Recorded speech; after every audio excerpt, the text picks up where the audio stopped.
Hi there, Stephen Cafaro, President and CEO of CC Stephen and Associates, better known to you as Dr. Static.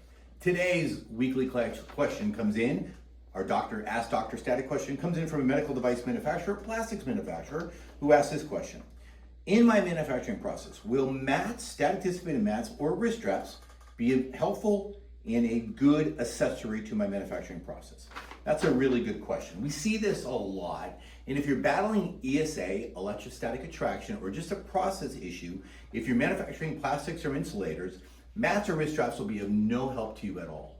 Now, if you have any ESD application in that same environment, if you're taking your plastic parts and then interfacing those with boards or components, then of course, grounding is essential, but it goes along with ionization. So let's demonstrate that to you real quickly. I have both a plastic disc and a metal disc with an electrostatic field meter, the old Simco SSS2X, showing my age a little bit here on how old that meter is. I have a static dissipated mat, and of course I'm grounded with a wrist strap.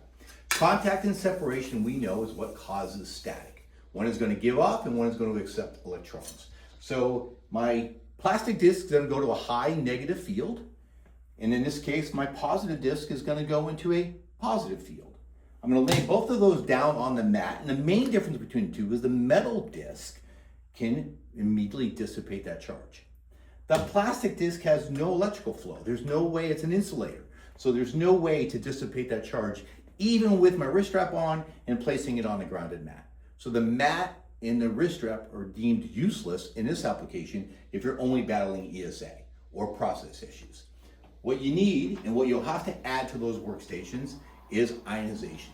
Ionization is the only means that we can neutralize that plastic disc.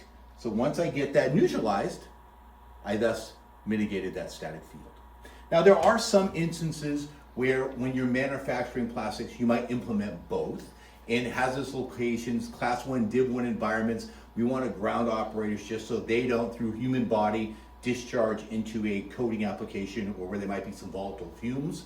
But that's only after we get rid of the high electrostatic field from the plastic, which can only be done from ionization. Hopefully that's helpful. Feel free to ask us some questions for next week's Ask Dr. Static. Reach us on our websites at www.ccsteven.com and www.drstatic.com.